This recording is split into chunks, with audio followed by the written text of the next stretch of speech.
Para hablar de la comparación de secuencias biológicas, primero tenemos que tener en cuenta los principios básicos de la biología molecular, que son como las reglas que existen en biología, que una vez que las sepamos y las sepamos aplicar, vamos a poder aplicar este conocimiento a la comparación de secuencias y nos va a dar mucha información. La primera de estas reglas es lo que se denomina la hipótesis central de la biología molecular, que básicamente lo que dice es esto, que el ADN produce ARN y que este produce proteína. Esta hipótesis central de la biología molecular es lo que explica básicamente el funcionamiento de todos los organismos vivos. Hay una unidad contenedora de información que es el ADN, que está en el núcleo. El ADN sabemos que tiene esta estructura de doble hebra donde hay complementariedad entre las bases de las 4 bases que tiene. Por lo tanto, la misma molécula trae la información para duplicarse y además dentro de esta molécula hay un mensaje, que el mensaje son las proteínas. Las proteínas son macromoléculas biológicas que están compuestas por aminoácidos y que son las que realizan las funciones celulares. Y como ustedes pueden ver, cada una tiene una función determinada y esa función estará determinada precisamente por la función que van a realizar. Por lo tanto, aquí hay una primera regla, ahí hay un primer mensaje que se está transmitiendo desde un contenedor de información hasta un ejecutor, que es la proteína que hace la función.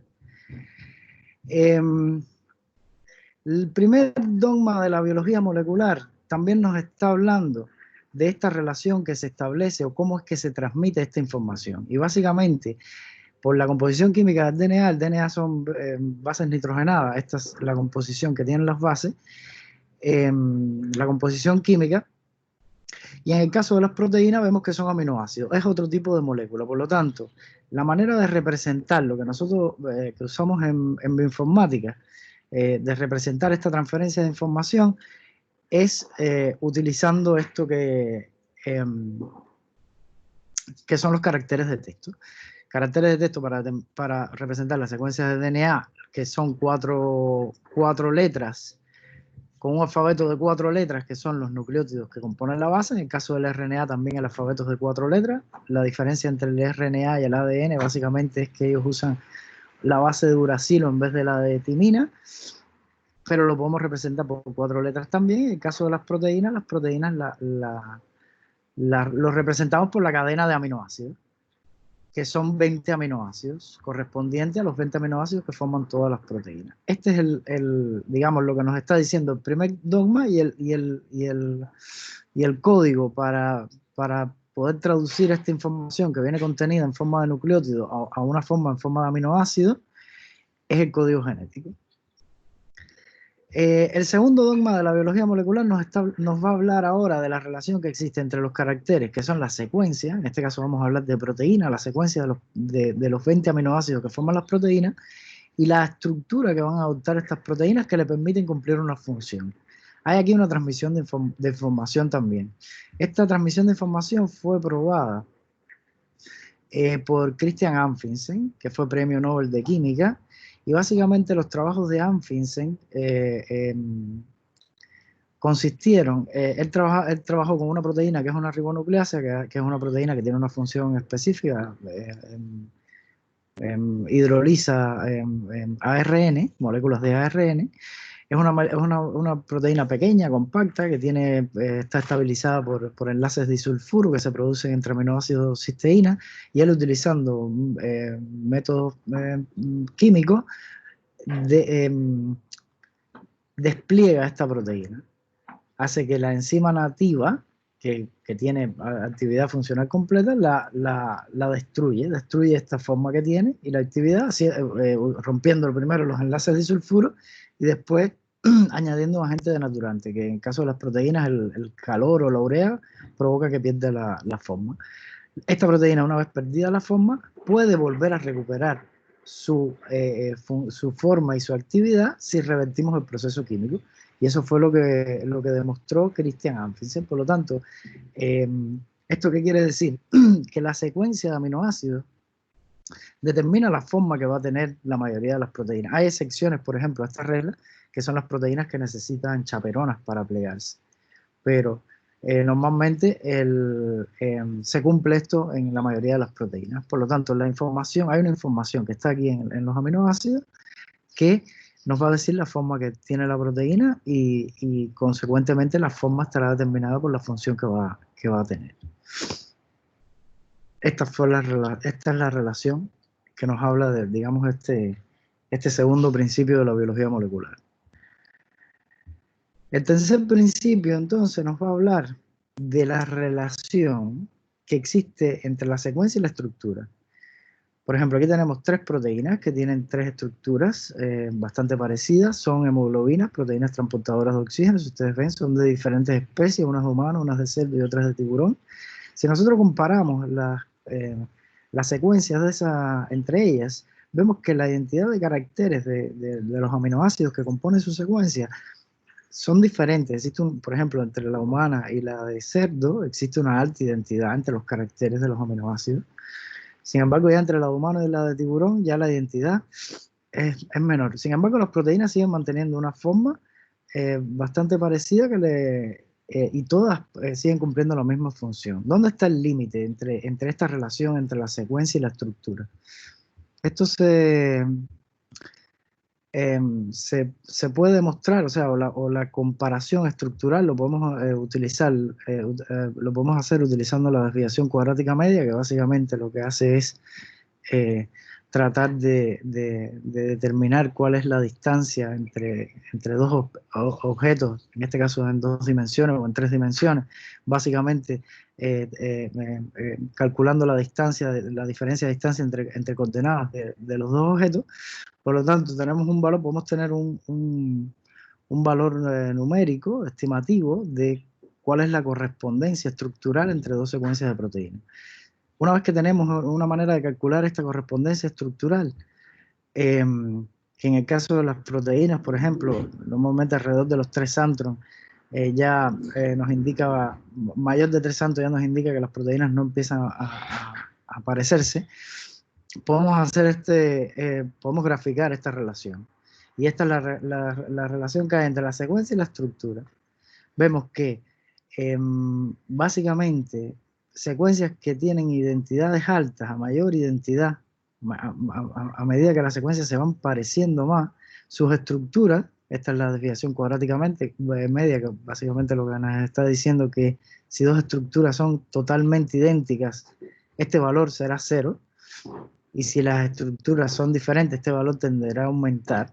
Y entonces vemos que hay un gran rango de identidad de secuencia, a partir del 40% de identidad de secuencia, donde se ve que esta identidad de secuencia se corresponde a una identidad estructural. Sin embargo, cuando la identidad de secuencia empieza a disminuir ya por debajo del 30%, vemos que empiezan a ocurrir cada vez relaciones más dispares entre estructuras y secuencias. Esta es la relación, digamos, que se establece entre la secuencia y la estructura, y vemos que hay aproximadamente este rango, alrededor del 30% de identidad de secuencia, donde a partir de este valor, digamos, si 2 secuencias son similares, podemos inferir en el caso de las proteínas que pudieran tener estructuras similares, y ya sabemos que la estructura determina la función, por lo tanto tendrían funciones similares. Estos son como principios básicos que nos van que vamos a necesitar para entender, digamos, el alineamiento de secuencias. Bueno, esto que les estaba comentando se ha calculado para varios sets de datos, siempre se observa el mismo resultado, esta relación entre la secuencia y la estructura. Ahora, ¿qué es lo que pasa? ¿Qué es lo que nos falta por analizar? El factor del tiempo. Evidentemente, todos los organismos vivos están sujetos al factor del tiempo. ¿Cómo se ve el factor del tiempo en la biología? Se ve a través de las mutaciones que ocurren, de los cambios que se van produciendo en los genes, que dan lugar a cambios que se producen a nivel de proteína. Por lo tanto, estos cambios pueden ser pequeños en forma de mutaciones, cambio de bases a nivel de ADN o a nivel de genoma, o pueden ser, digamos, eventos más grandes, donde se pierda un elemento de información o se sustituya un elemento de información. Estas mutaciones van ocurriendo a lo largo del tiempo.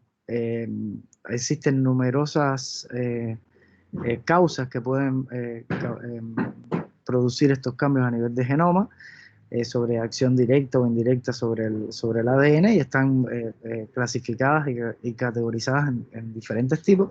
Básicamente a nosotros nos va a interesar que estos procesos de cambio, si por ejemplo lo estamos analizando desde un punto de vista evolutivo, si tenemos una secuencia ancestral que producto de la descendencia, de la reproducción, se desprenden en dos descendientes y que ocurren eventos de mutaciones, inserciones y cambios entre las secuencias, a lo largo del tiempo lo que vamos a ver es esto, vamos a ver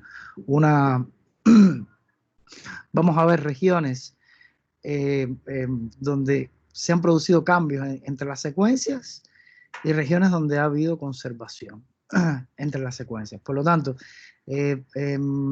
estos procesos que se van acumulando y que nosotros podemos registrar son los que nos van a permitir comparar las secuencias y poder después hacer diferentes asunciones que son interesantes desde el punto de vista de la biología. Básicamente esto es un resumen, o sea, si nosotros tenemos métodos para determinar que dos secuencias son similares, dos secuencias ya sea de ácidos nucleicos o de proteínas, vamos a poder decir que van no sé, es muy probable que compartan una estructura tridimensional semejante y que tengan funciones análogas, y además vamos a poder decir también que comparten un origen evolutivo común.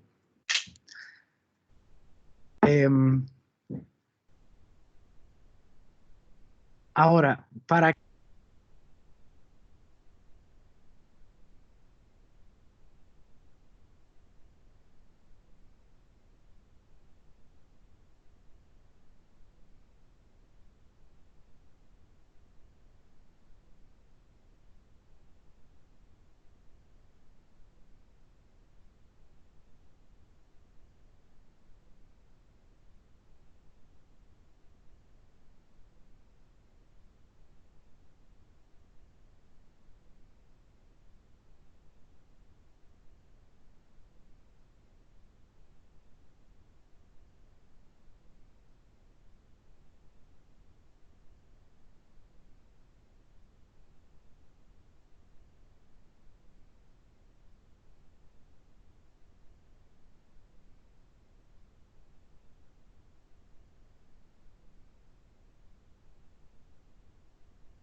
disculpen, es que se desactivó el micrófono, disculpen.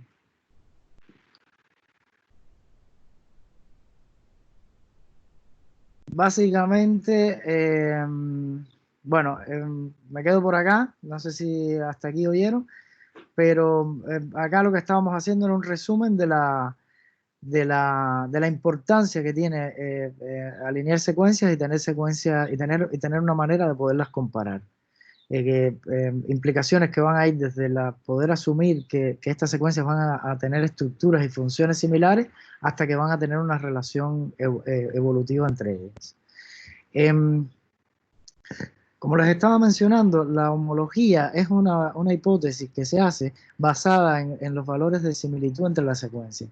Si consideramos que dos secuencias son lo suficientemente idénticas o similares, vamos a poder decir que comparten un ancestro común. Y básicamente de eso es lo que trata la homología, de asignar una relación de parentesco de esta información que nosotros estamos analizando en forma de genes o proteínas entre diferentes organismos o dentro del mismo organismo.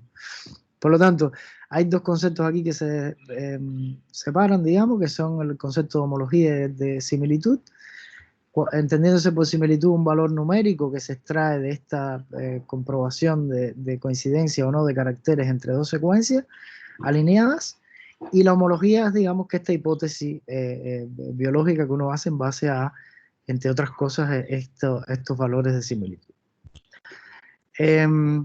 Los alineamientos de secuencia, bueno, básicamente la definición es esto, o sea, caracteres. Sabemos que podemos comparar genes, que sabemos que podemos comparar proteínas, que hay un mensaje contenido en cada uno de ellos, y básicamente lo que necesitamos es un algoritmo, un programa que nos permita compararlo. ¿Cómo podemos medir, digamos, la correspondencia de elementos en secuencias biológicas? Esto es un punto interesante a tener en cuenta. Por ejemplo, si uno quiere comparar dos secuencias, si uno quisiera saber qué grado de correspondencia tienen estas dos secuencias, uno puede usar una aproximación muy simple como son las matrices de puntos. Las matrices de puntos, dot plots, básicamente uno pone una secuencia en una de las secuencias que quiere comparar en la primera fila y la otra secuencia en la primera columna y rellena la matriz con puntos que indiquen dónde están las coincidencias de caracteres entre las secuencias. Básicamente este método lo que hace es tratar de buscar correspondencia sucesiva a lo largo de las diagonales de la matriz que indican la correspondencia de caracteres entre una secuencia y el otro. Esto es un método muy sencillo que básicamente nos dice de una manera gráfica las regiones de correspondencia entre dos secuencias. ¿Qué pasa y cómo podemos visualizar estas matrices? Si vemos que se interrumpe esta diagonal, vemos, lo que nos está diciendo es que hay un cambio entre las dos secuencias. Y si vemos este tipo de desplazamientos de la diagonal, lo que nos está indicando es que hay un elemento de una secuencia que no se encuentra en la otra secuencia. Y entonces acá lo que deberíamos insertar son los espacios o gaps que se denominan en los alineamientos, que representan estas regiones de inserciones o de lesiones que se producen de manera natural en el genoma. Por lo tanto, hay diferentes maneras de representar gráficamente la comparación entre dos secuencias y en base a los patrones que nos arrojen esta representación gráfica podemos decir algo acerca de la relación que pueden tener estas dos secuencias. Básicamente, en el caso de secuencias de aminoácidos o de proteínas, este tipo de aproximación, ya que son muchos elementos, entiéndase que en una secuencia típica de un gen pueden ser 800.000 nucleótidos, sería demasiado ruidoso el gráfico, por lo tanto se utilizan aproximaciones para solamente mostrar regiones coincidentes a lo largo de la diagonal. Estos son diferentes filtros que se aplican a la parte para mostrar gráficamente, digamos, solamente las regiones de correspondencia. Aplicando estos filtros uno puede rescatar realmente las regiones relevantes de correspondencia entre dos secuencias si observamos una matriz de puntos como esta. Las matrices de puntos básicamente son un método muy simple para comparar de manera cualitativa dos coincidencias entre caracteres de nucleótidos o de aminoácidos. A nosotros nos va a interesar más tener una medida numérica de esta comparación, porque de esta manera podremos ordenar, evaluar mejor la correspondencia entre diferentes problemas o situaciones que se nos puedan presentar. ¿Cómo podemos evaluar numéricamente los cambios que se producen entre secuencias de nucleótidos o de aminoácidos? Básicamente teniendo en cuenta los cambios que se producen de manera natural en las secuencias biológicas. ¿Qué habíamos visto? Que en un conjunto de secuencias biológicas, cuando analizamos genes o proteínas, vamos a tener que van a haber sustituciones, donde van a haber cambios de un tipo de aminoácido, de un tipo de base por otro, y pueden haber inserciones o deleciones, pérdidas o ganancias de base. Básicamente deberíamos tener una asignación numérica, o deberíamos dar una asignación numérica a cada una de estas situaciones que se producen de manera natural.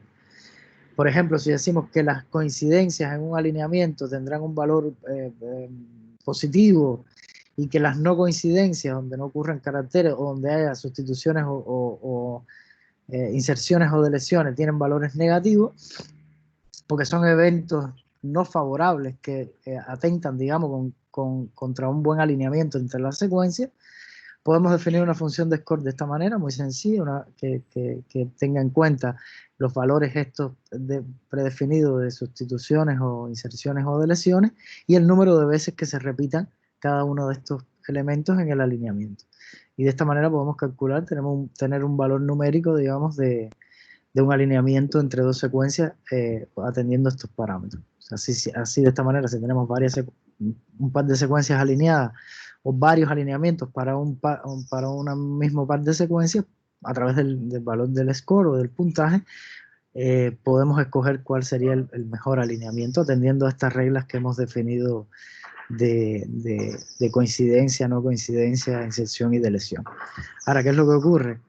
Que en las secuencias naturales, por ejemplo, en los ácidos nucleicos, tenemos 4 caracteres y sabemos que estas bases nitrogenadas, por su naturaleza química, hay cambios que tienden a ser más favorables de manera natural que otros. Por ejemplo, las transversiones, lo que se llama un cambio, una mutación de adenina a guanina, que tienen el mismo tipo químico, ocurren con mayor frecuencia que los cambios entre bases nitrogenadas que tienen diferente estructura química.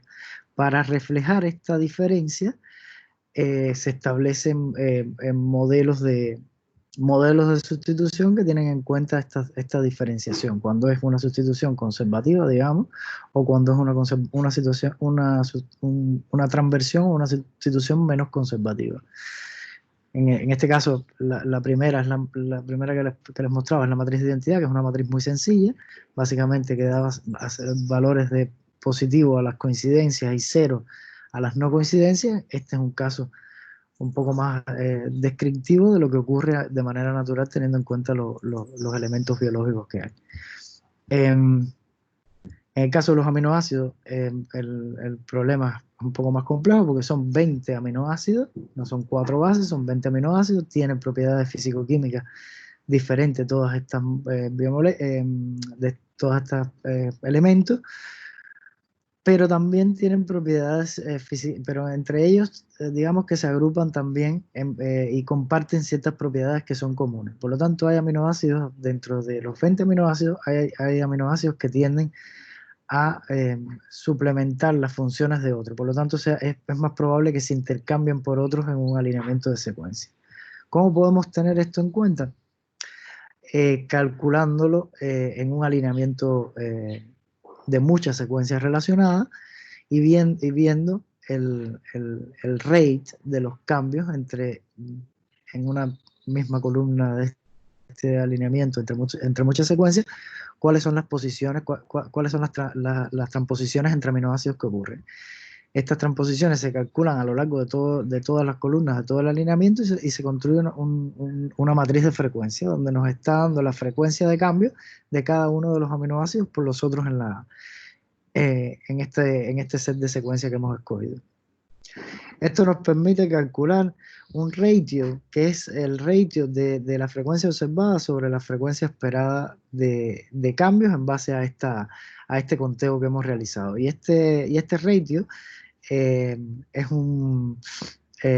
lo podemos transformar en forma de un score o de un puntaje que nos hable precisamente de la probabilidad de que esta sustitución o de que este cambio ocurra con relación a la probabilidad esperada de ocurrencia de un aminoácido por otro. Y vamos a ver que para este valor de puntaje puede tomar diferentes valores, mayores que 0 si el cambio observado es mayor que el esperado, o sea, si es un cambio que es bastante frecuente, o el caso opuesto, digamos que si el valor de puntaje es menor que 0, quiere decir que es un cambio poco frecuente. Si graficamos esto en forma de matriz, lo que vamos a tener es una matriz de 20 por 20, donde están los 20 aminoácidos, y cada aminoácido va a tener un valor de correspondencia con los otros 19 aminoácidos y su valor en la matriz de sustitución. De esta manera vamos a ver que hay aminoácidos que tienen valores de puntaje negativos o intercambios que son poco favorables. Por ejemplo, la metionina la metionina con la glicina, dos aminoácidos que se intercambian poco, por lo tanto se penalizará en el alineamiento cada vez que ocurra una correspondencia de este tipo. Sin embargo, va a haber cambios que serán favorecidos en esta correspondencia. Hay diferentes tipos de matrices que se han construido utilizando diferentes tipos de alineamiento.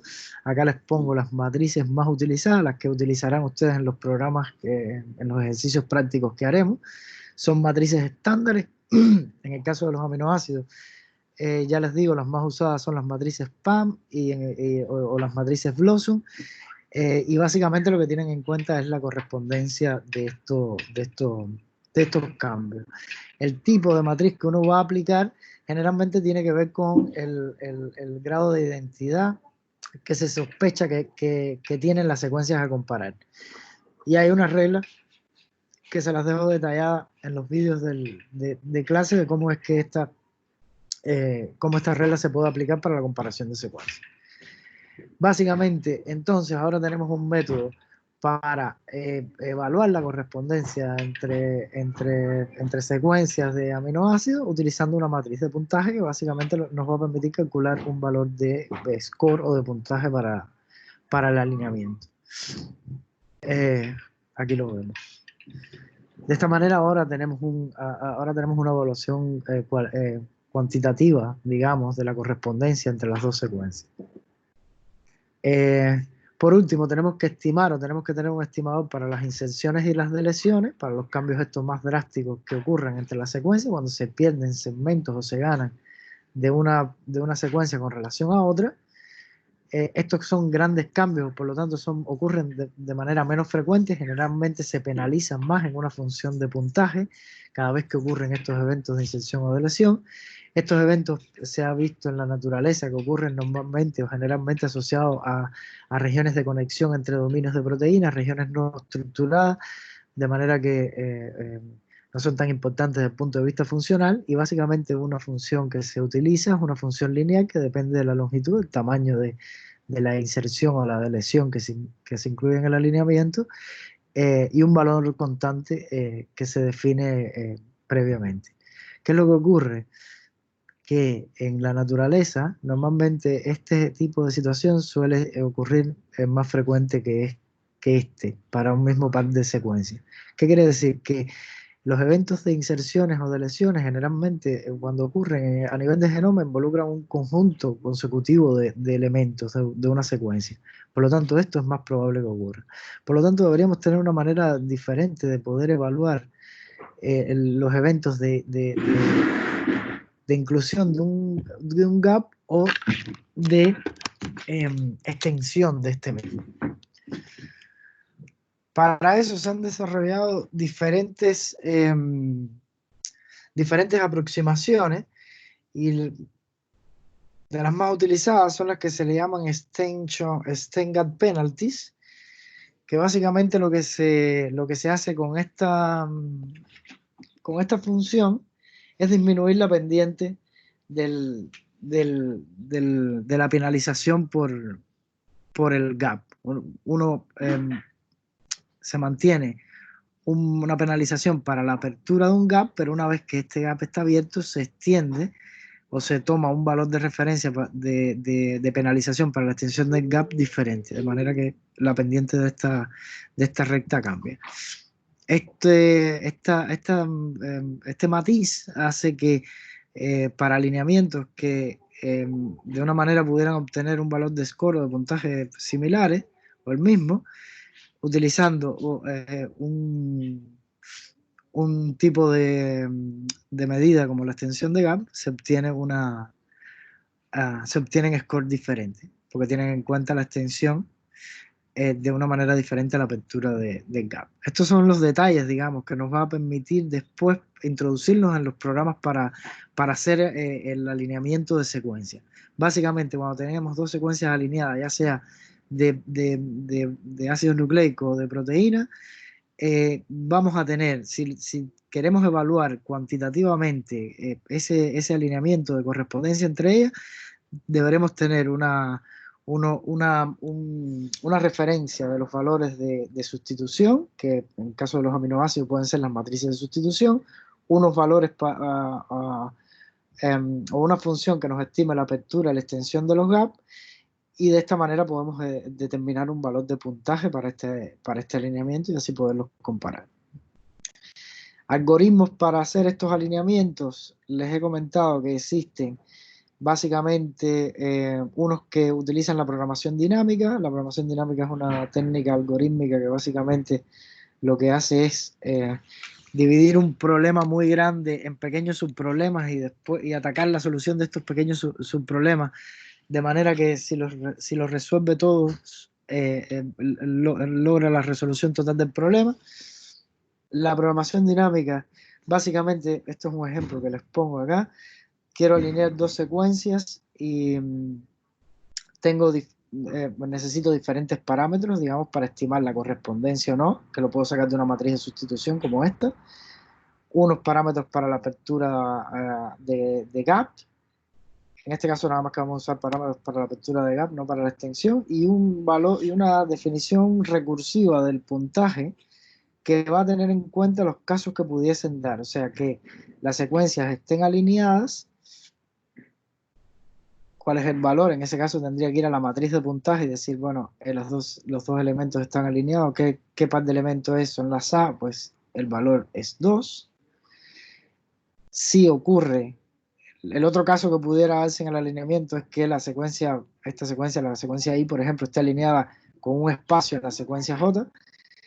En este caso no es evidente porque las dos secuencias tienen la misma letra, pero esto pudiera darse con cualquier par de letras en cualquier lugar del alineamiento y pudiera tener sentido esta situación, digamos, o la situación inversa, que la tratamos, digamos, utilizando la penalización por gaps, y así definimos estas tres situaciones. Aquí tenemos la situación de correspondencia, la situación de apertura de gap en una secuencia o de la otra. Y estos valores que implican la situación anterior que se produce al tomar cada una de estas decisiones. Básicamente la función es recursiva porque tenemos que escoger el máximo valor de este puntaje. Por lo tanto, para el siguiente paso, digamos, será construir una matriz de programación dinámica. La matriz de programación dinámica, en este caso que es sencilla, que tiene solamente apertura de gap, se inicializa te pone una de las secuencias que quiero comparar en la primera fila y la otra secuencia en la primera columna, se inicializa con un 0, porque antes de estos dos caracteres no hay nada, esto es 0, y acá se empiezan como primero se inicializa con los valores de apertura de gaps. Menos 5 si incluyera un gap, otro menos 5 más si incluyera otro gap y menos 5 más si incluyera otro gap, en una secuencia con relación a la otra. Lo que hace la matriz, o lo que deberíamos hacer al rellenar la matriz, es tratar de encontrar o de rellenar cada uno de los cuadrantes de la matriz, evaluando la función del score o de puntaje para cada una de estas situaciones, a partir de las celdas vecinas de la matriz. De esta manera, para esta casilla tendríamos un salto tendríamos en la diagonal, por lo tanto sería evaluar cuál es la correspondencia de las dos letras en la matriz de sustitución y el valor anterior, que en este caso sería 0, y si hubiese un gap en la secuencia, en una de las secuencias, o si hubiese un gap en la otra de las secuencias. Evidentemente aquí la mejor de las situaciones es la que arroja un score o un valor de puntaje igual a 2, por lo tanto esa es la situación que se escoge. Así se completa toda la matriz, evaluando cada una de las celdas de la matriz a partir de los vecinos, teniendo en cuenta la maximización del puntaje, y se obtiene la matriz completada. La matriz completada, el último valor es el valor del puntaje total del alineamiento. Y después lo que se hace es un proceso que se conoce como traceback, que es el recorrido inverso de la matriz para tener o para completar el alineamiento. En este caso lo que haríamos sería recorrer la matriz, digamos, siguiendo los caminos que me llevaron a los máximos puntajes. En este caso un movimiento en la vertical implica la apertura de un espacio en la secuencia de la primera fila, por lo tanto este carácter quedaría alineado con un gap en la primera secuencia. Después acá, este es el camino que nos llevó a este valor de score. Lo recorremos, implica que las dos secuencias están alineadas. Si hacemos un camino en la diagonal, quiere decir que el gap se tiene que incluir en la secuencia que está en la horizontal, y así reconstruimos el alineamiento entre las dos secuencias. Esto es lo que se llama, esto está bellamente explicado en este artículo de Nature Biotechnology, que se los voy a incluir en el campus virtual. ¿Qué ocurre también? Y siempre tenemos que tener en cuenta las situaciones que se dan en los organismos vivos. Realmente en la naturaleza las proteínas están organizadas y los genes están organizados en unidades funcionales, que son los dominios. Y los dominios básicamente son estas regiones conservadas que pueden estar o no presentes en diferentes proteínas o solamente en una o varias veces en varias proteínas. Estos son como cassettes de información donde generalmente codifican para una estructura tridimensional que es una función definida. Entonces, si yo quiero comparar dos secuencias, por ejemplo, estas dos secuencias, y yo utilizo un método de alineamiento como el que estaba discutiendo anteriormente, el alineamiento global. El algoritmo trataría de alinearme esta secuencia con relación a toda esta, y a mí solamente me interesa identificar la región de correspondencia entre ellas dos. Para eso se hace una modificación del algoritmo, que es lo que se llama el algoritmo de Smith and Waterman, que básicamente es muy parecido al algoritmo de alineamiento global. Lo que pasa es que la matriz, por ejemplo, de programación dinámica no se inicializan con los valores de apertura de gaps, sino que se ponen ceros, y aparte de los tres movimientos se incluye un cero si el máximo valor de entre ellos tres es negativo. Por lo tanto, la matriz siempre será positiva, tendrá valores positivos, y uno completa la matriz a partir del valor máximo que aparezca. No tiene que ser el último valor, como en el caso del alineamiento global. De esta manera, el alineamiento local lo que hace es que reconstruye solamente encuentra las regiones de similitud relevantes entre una secuencia y la otra. Con estos dos algoritmos y la métrica que ya hemos definido previamente en las matrices de sustitución y las penalizaciones por apertura y extensión de gap, ya estamos listos para poder comparar dos secuencias biológicas determinadas. Ahora, lo último que nos faltaría por ver es un algoritmo que se llama método de palabra o método heurístico, que son los métodos que se utilizan cuando uno tiene una secuencia y quiere buscar esa secuencia en una base de datos, donde hay muchas más otras secuencias. Digamos, una situación muy común en biología. Tenemos una secuencia que estamos investigando, que tenemos en un laboratorio, que viene de una muestra biológica, y queremos compararla con las secuencias que hay en una base de datos y de las cuales hay información en esa base de datos que nosotros podemos obtener. Para esta técnica se utiliza un método o uno de los métodos más utilizados y más populares, es lo que se denomina el BLAST, que se llama así, es el acrónimo de Basic Local Alignment Search Tool en inglés. Básicamente, yo tengo una secuencia que puede ser una secuencia de un gen o de una proteína desconocida. Yo comparo esa secuencia mediante un algoritmo con una base de datos donde hay muchas más secuencias de este tipo, y me va a dar un resultado del algoritmo, las secuencias que más se parezcan a mi secuencia problema. Básicamente el algoritmo BLAST es un método heurístico que se llama, que se basa en la descomposición por palabras, digamos, de la secuencia. Yo tengo mi secuencia, la divido en segmentos de palabras.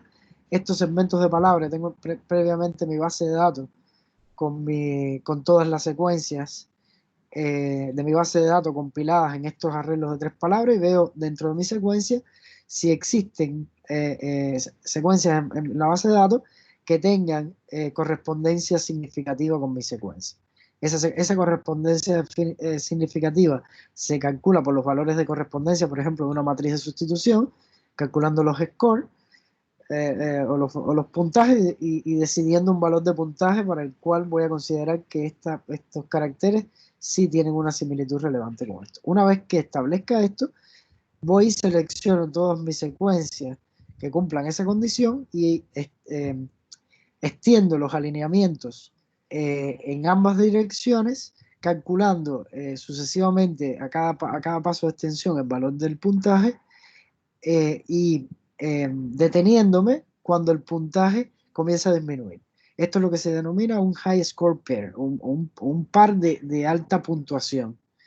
Esto si lo hago a lo largo de toda la secuencia, identificando todos los fragmentos de correspondencia con las secuencias que hay en la base de datos, voy a obtener las secuencias que tienen regiones similares a la secuencia que yo estoy, o mi secuencia problema, por la que yo estoy preguntando en la base de datos.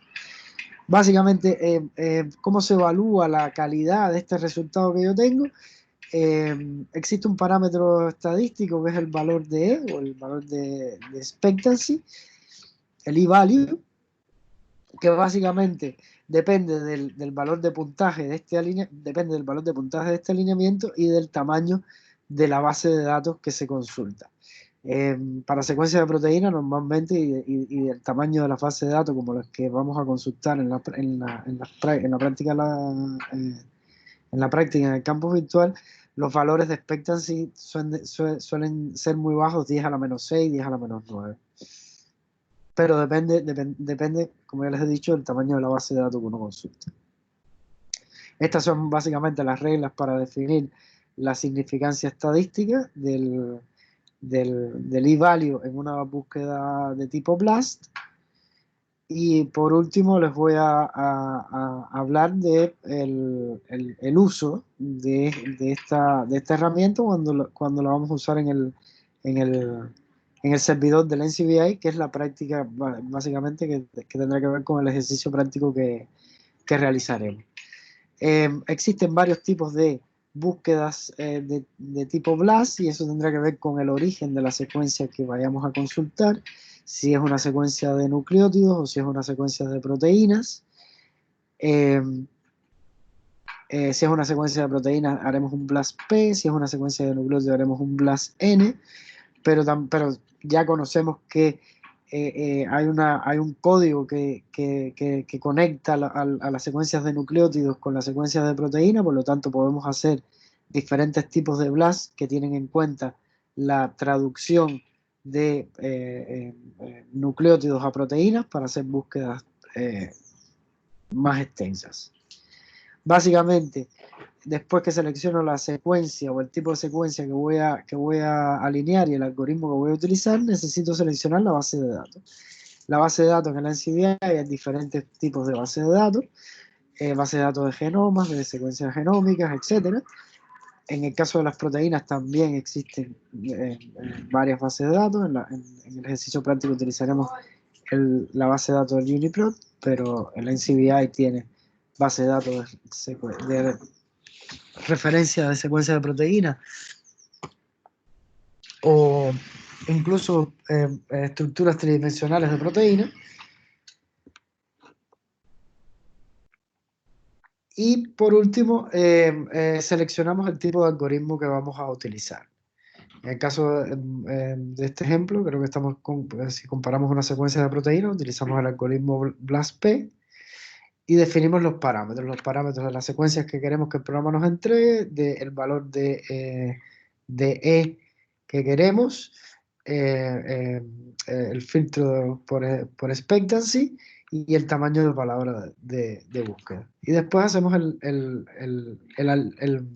la búsqueda y básicamente el resultado que obtenemos es que obtendremos, digamos, en el servidor del NCBI, lo que nos va a dar es una ventana gráfica donde nos va a hablar de los diferentes resultados que hay ordenados por valor coloreados por valor del score de estos alineamientos, una tabla donde los va a traer ordenados estas secuencias que se encontraron en la base de datos que se parecen a las secuencias que nosotros consultamos y los valores de su puntaje y su valor de expectancy, y también nos va a entregar en una ventana de alineamiento, en una ventana adicional, el alineamiento entre cada una de las secuencias estas de los resultados de la base de datos con nuestra secuencia problema. Acá está más detallado cada uno de los resultados que nos entrega BLAST.